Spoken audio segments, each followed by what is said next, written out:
Good morning and welcome to ETX Covered. I'm David Littman. The message from politicians and public health experts has been clear. The more we vaccinate, the better we fight COVID-19. And the results here in Texas are just as clear.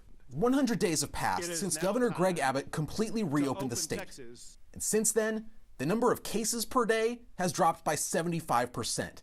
And the number of patients in the hospital is down almost 2/3. So does that mean we're on our way to victory? Dr. Paul McGaha is the Smith County Health Authority and part of the state's expert vaccine allocation panel.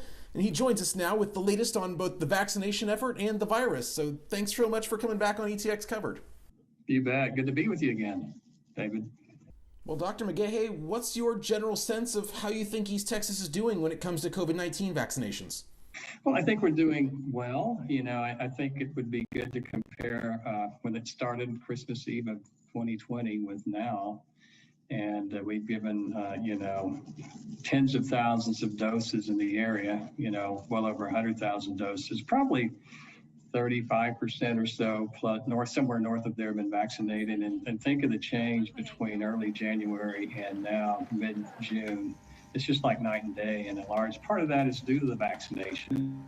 Another part of it's due to people using those masking appropriately and the great clinical care our doctors, nurses, and other healthcare providers have given. So we're in a much better place now, David, for sure. I think it's interesting that you look at it with optimism when every county in East Texas is below the state average for vaccinations in at least one measure.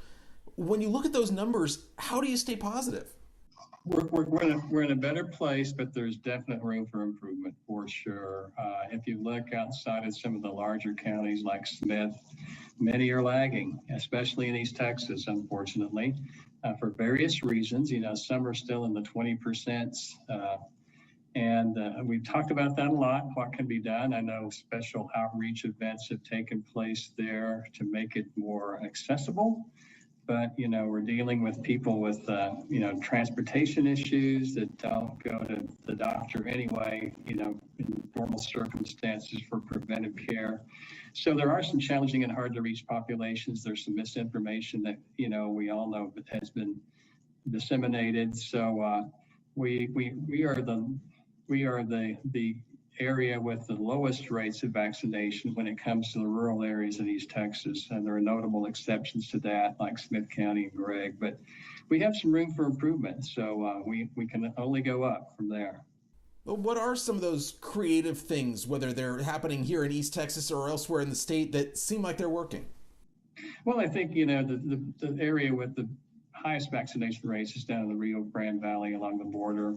I think, we were talking about that too, and people tend to go in families, and if the family is kind of sold on the vaccine, then the entire family will take that vaccine. Here, a primary issue that we need to promote more is a family physician, a nurse practitioner, PA, clinician who works with that family, his or her advice toward taking the vaccine and accepting the vaccine, putting a shot in an arm is so important. So we encourage all those clinicians out there to do that. I don't know, the vast majority are, but some people just don't have a family doc. And so they don't have that portal of entry into the system, and they can go for free to Walmart, to Berkshire's Pharmacy, other pharmacies, CVS, and get it. So it's a very, very effective vaccine. We still encourage people to get it and go ahead and proceed with that. And what do you make of the numbers from the 12 to 15 age group that have recently been allowed to get vaccinated?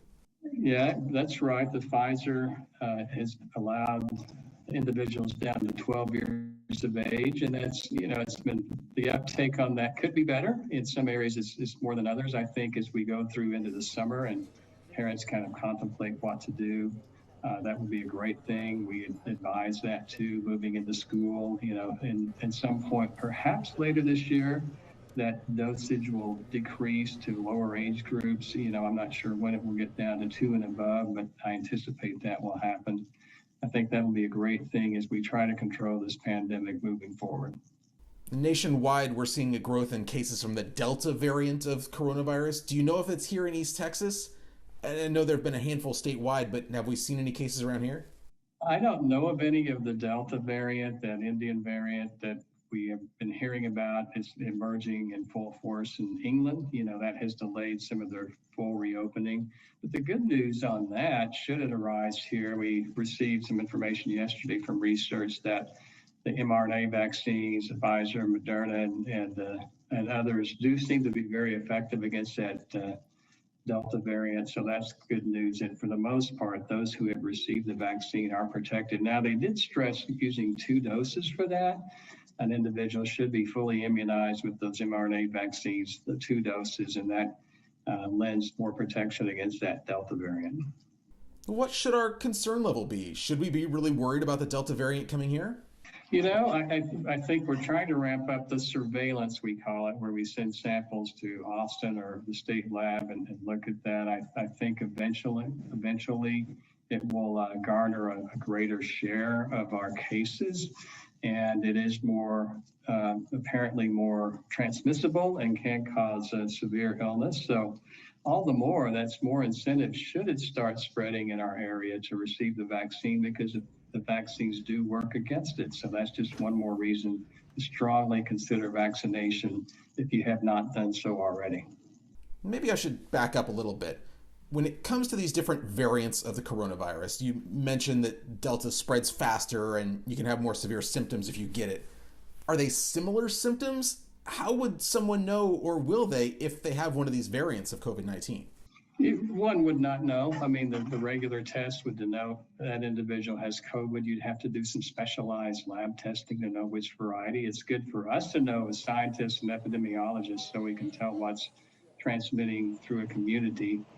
But an individual would not know particularly if what variant they had. B117 is among the most predominant now in Texas and the United States. But they can all cause similar symptoms. Some of the variants, especially the Delta, it appears causes more severe symptoms. So all in all, we need to get back to the basics, vaccination 101 and get that vaccine. So no matter what the variant, for now, it seems the vaccine is very effective against most variants. Could that change in the future? Possibly, but we'll need to be monitoring for that to make sure the vaccine works. And with the Delta variant, it's been reported that younger people are more likely to be affected than older people. Is that because older people are getting vaccinated more?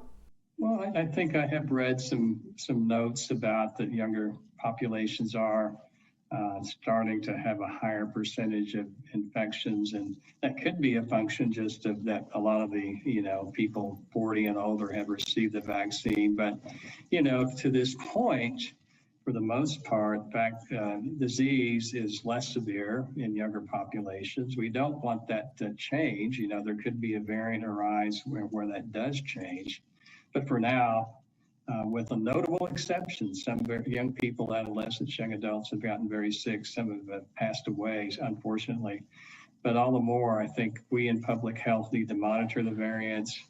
We conduct surveillance, as we call it, to see what age groups it's affecting and make sure that the vaccine matches the variants and that we're vaccinating the right groups. One of them, chief among them, are the young adults and adolescents now who are relatively under-vaccinated at this point. Well, now that we're full on into summer vacation, families are making their plans. Maybe vaccination had been part of their plans, maybe not. Maybe they're worried that it wouldn't fit with the camps or vacations that they want to take their kids to. Any advice, Dr. McGaha, that you'd give to parents about how vaccination may or may not fit into their family schedule this summer? Well, I'm in public health. I work in preventive medicine. So my advice obviously is going to be, if you haven't been vaccinated, if you have family members 12 years or older, go ahead and do it. Get those 2 doses in. And even if you can, before you go on the vacation. If you're still in crowded populations, indoors and enclosed spaces, I would recommend rather than consider wearing a mask, because you don't know who in that group has been vaccinated or not. If you're outdoors, perhaps less so.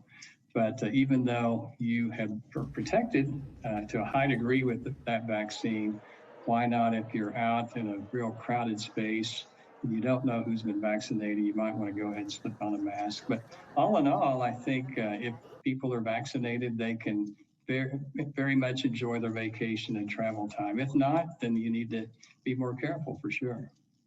Dr. McGaha, thanks once again for speaking with us. Good deal.